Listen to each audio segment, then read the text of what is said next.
TechTones.com.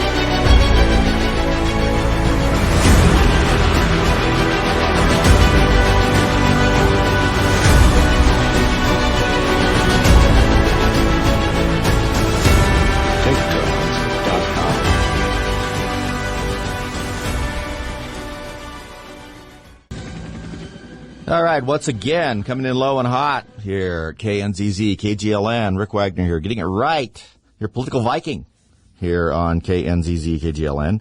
We're at 1100, 980, 92.7, 98.1, 2 or 3 other things out there. Welcome. And, of course, we're on the Internet and all the ships at sea, and we appreciate your listenership, and I especially do. And for all the years we've been on, it's always been great, and you people are, by very definition, great. What a week, huh? What a week, what a week, what a week.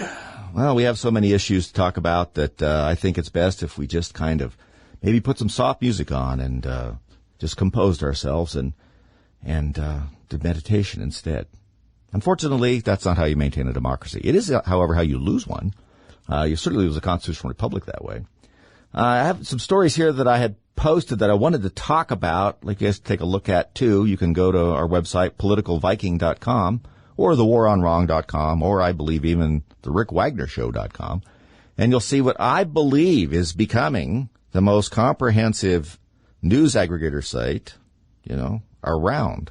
Now, I don't know on the Internet, but it certainly is up there. We've been working very hard on getting constantly updating syndication feeds from all of your favorite sites, Bongino Report, Fox News, of course, the Daily Signal, the Daily Wire, the Washington Examiner, One America News, Epoch Times, all of them are there. Plus a bunch of stories that I post that some of them are taken from there, some of them from other places that I think are really important to highlight. But you can spend a lot of time reading down there, so I encourage you to go to that. And I don't want to beat it to death or anything, but I'm pretty proud of it, I have to say. One of the things I wanted to talk about when you folks go to the store, now some of you still go to the store because you expect to find things there, and that's getting less and less possible. And, of course, it's your own fault because your expectations are too high. If your expectations were more in line, okay, with, what we should be, I mean, by golly, if you were just thinking correctly and not wanting things all the time, this just sounds Soviet, early Soviet probably, just this whole idea that, you want too much, you expect too much, you want more than your fair share. See how that works backward on regular people too? It's not just the rich aren't paying their fair share. If you listen to what's the rhetoric that's coming out from the far left is you're consuming more than your fair share. You expect more than your fair share. Your expectations have to be lowered.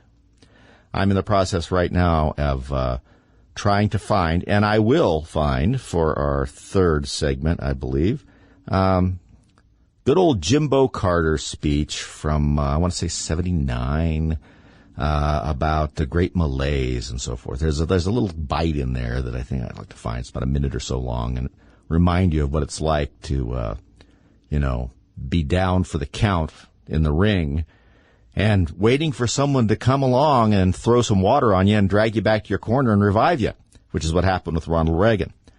And this idea that, what was it, Thursday, that I think it's Thursday. No, it was Wednesday. So, like it matters to you. Old Jolton Joe said, damn it, this is America, this and that. Well, because he wasn't getting his way, like somehow the American way is what he's talking about. I listened to a lot of this stuff about his programs, and none of them sound like the American way to me. I think part of the problem is that he doesn't know where he's at all, much less what America is. Now, we all know he's completely out of touch. He's been a politician his whole life. He's never had a real job. He sat in a meeting all day. The reason he became important in Congress and started to be able to make some money somehow through his connections was was just longevity, because that's the way our Congress works, is that if you're there long enough, you get to be a committee chair, and then you start to have all sorts of power over things. And if, sometimes by some sheer coincidence, you start making money. Who knows how that happens? But beyond that, he has no talent whatsoever. He's an incredibly inconsequential person. That's why it's so dangerous for us to have him in that office, because he's determined to make some kind of mark. And since he can't make one as a true leader, to make things better, he simply wants to take what we have and divvy it up and throw it out there to people, and hopefully they'll remember that for a little while until it all comes crashing down. Sort of like raiding the treasury and throwing the money into the population instead of using it to build roads and bridges and all the things he calls regular infrastructure. Human infrastructure is. But and then wondering why you don't have any money, and then watching everything slide into decline. And we know that's what can happen. It's happened many times before in history. One of the reasons we don't like teaching history is because, we like it, but it's not the reason the left doesn't like it. No, it keeps showing how all these things fail, and fail miserably, and sometimes bring whole civilizations down. So we got our work cut out for us. We're going to have in the second segment here a little interview with one of our School District 51 candidates here for Angela Lima for School District 51. I have that on because I know a lot of you're really all over the state of Colorado and eastern Utah, but many of you have school board elections. Many of you have elections for other boards and so forth in these off-year periods. And I want you to be out there and not let them slide something by you. We don't want it like it used to be. We don't want the Colorado Education Association throwing a ton of money at some people, getting them elected, and then negotiating with them about contracts. Right?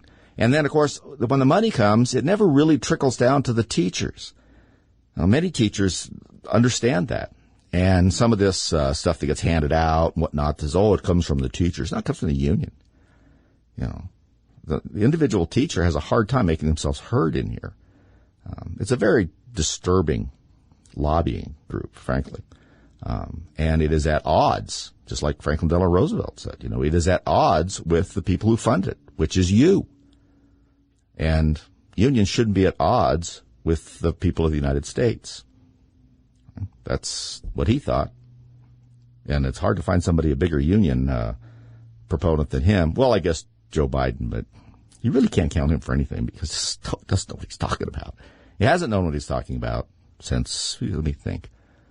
Well, let's see, he went to Congress 72, so, probably 1940, something like that. I don't know. I'm trying to figure out what his birthday was. He has never known what he's talking about. So, we have to have a bit of a struggle here. Here's a good example of what we've done, and this is not pandemic related.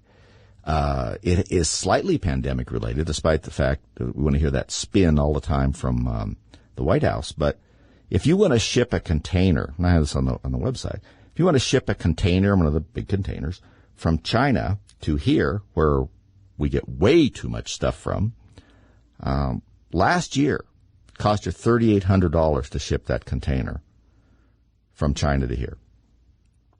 This year it's $17,000. Now, think about taking that additional cost and then add it into things that we are screwing up here in this country. The price of fuel, particularly diesel fuel. How do you think those things get from the port to our grocery stores and to our houses? They don't just walk here themselves. You take that, and then you look at the inflationary spiral. We're at 5.9%. We'll be lucky by the end of the year if we're not 6.25%. And if anything that these folks want to do gets passed, by the end of next year, we'll be lucky if we're not in double digits.